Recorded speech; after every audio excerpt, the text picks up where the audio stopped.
Assalamualaikum warahmatullahi wabarakatuh. Good morning everyone. How are you today? I hope you are all fine. Selamat pagi semuanya. Bagaimana kabarnya pada pagi hari ini? Semoga kabarnya baik-baik saja ya. Amin. Welcome to English class. Selamat datang di kelas bahasa Inggris. In this occasion, I would like to share about theories of language acquisition.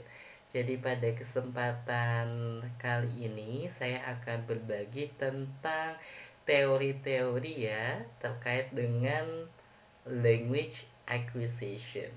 Baik, everyone, before we start to learn together about this topic, it is better for us to initiate our meeting today by reciting basmalah together.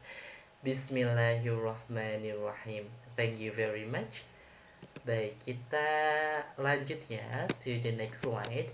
And this slide encompasses about definition of language acquisition.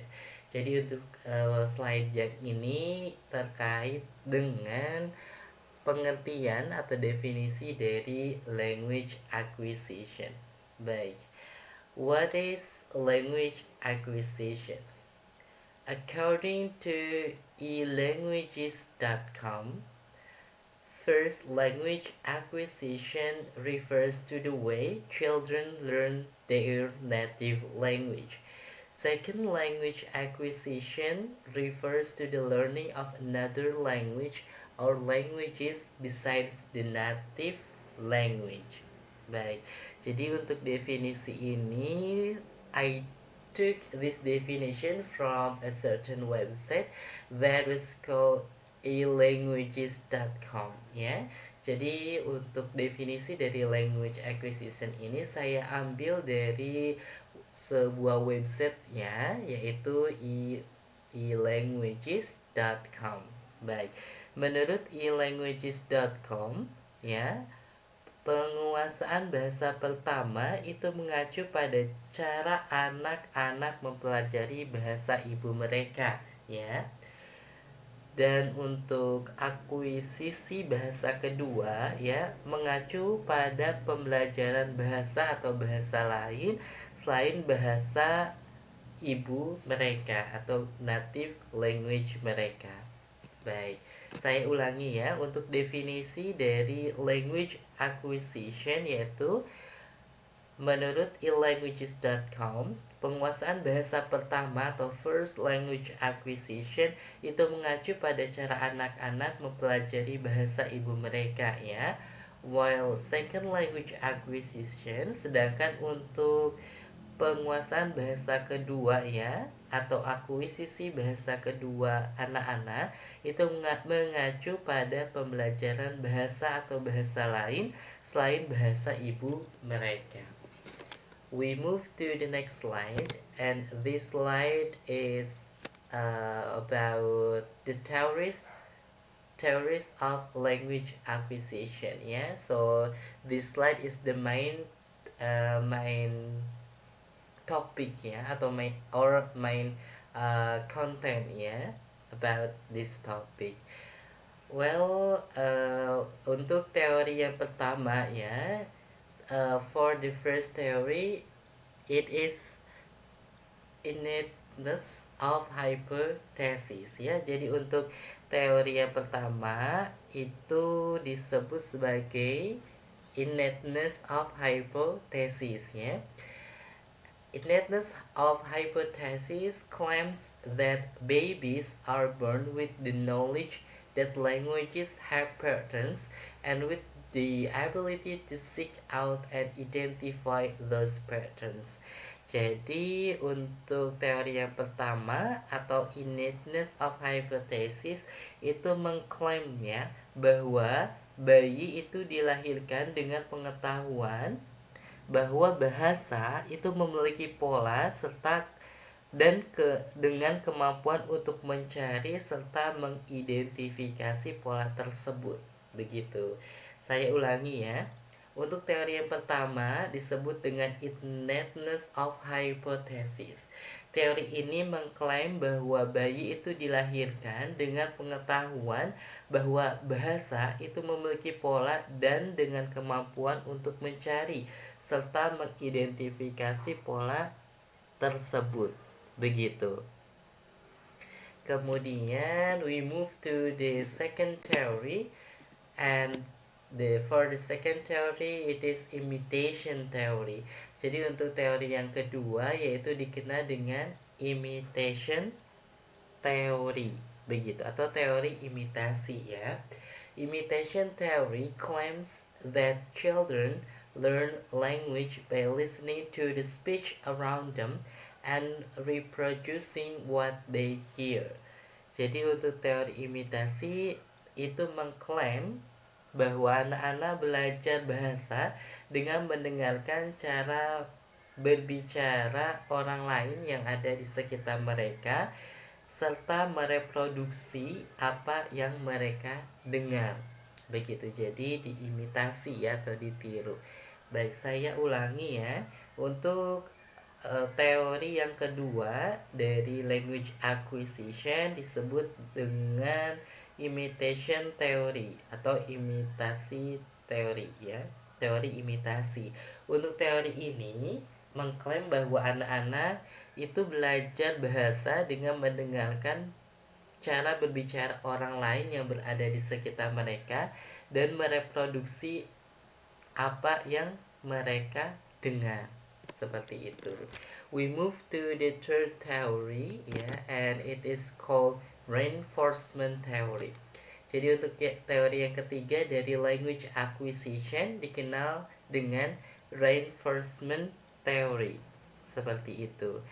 Children learn to speak like adults because they are praised, rewarded, or otherwise reinforced when they use the right forms and are corrected when they use the wrong forms. Ya, jadi untuk reinforcement teorinya berpendapat bahwa anak-anak itu belajar berbicara seperti orang dewasa karena mereka itu dipuji, dihargai atau diperkuat ya ketika mereka menggunakan bentuk yang benar dan dikoreksi ketika mereka menggunakan bentuk yang salah. Seperti itu ya. Saya ulangi kembali, untuk teori yang ketiga dari language acquisition dikenal dengan reinforcement theory. Untuk reinforcement theory ya, berpendapat bahwa untuk anak-anak itu belajar berbicara seperti orang dewasa karena mereka itu dipuji, dihargai ataupun diperkuat ketika mereka menggunakan bentuk ya, bentuk yang benar dan juga dikoreksi atau dibenarkan ketika mereka menggunakan bentuk yang salah. Baik, we move to the next theory, and it is called as active construction of grammar theory. Jadi untuk teori yang selanjutnya itu disebut dengan active constructions of grammar theory ya, atau konstruksi aktif teori grammar ya, atau tata bahasa. Children invent the rules grammar of language by themselves because it is innate, but it is done by getting the exposure to speech around them. Jadi untuk teori selanjutnya ya, berpendapat bahwa anak-anak itu menciptakan aturan tata bahasa ya oleh sendiri, begitu, oleh diri mereka sendiri ya, karena itu merupakan sifat bawaan, begitu, tetapi dilakukan dengan mendapatkan exposure cara berbicara yang dilakukan oleh orang lain yang berada di sekitar mereka. Saya ulangi kembali. Jadi untuk teori selanjutnya dikenal dengan active construction of grammar theory. Teori ini berpendapat bahwa anak-anak menciptakan aturan tata bahasa ya, itu oleh diri mereka sendiri karena merupakan bawaan. Tetapi dilakukan dengan mendapatkan eksposur cara berbicara di sekitar mereka. We move to the next theory, and this theory is known as connectionist theory. Jadi untuk teori selanjutnya dikenal dengan connectionist theory, ya, atau teori koneksionis. In this theory, children learn language by making association between sounds, meaning, and object.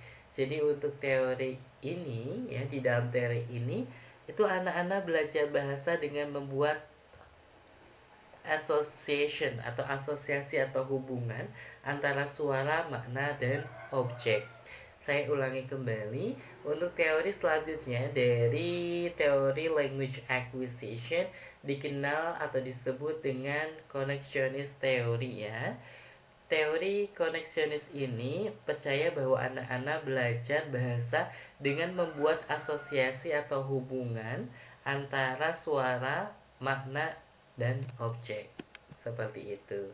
And for the next theory ya, it is called as social interaction theory. Untuk teori selanjutnya ya, atau teori terakhir dari language acquisition yang saya dapatkan itu disebut dengan social interaction theory atau teori interaksi sosial. In this theory, children acquire language through social interaction with older children and adults.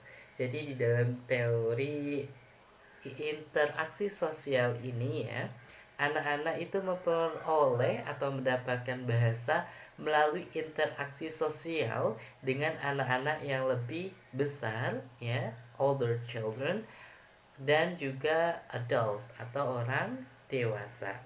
Begitu. Baik. That's all everyone for today's meeting.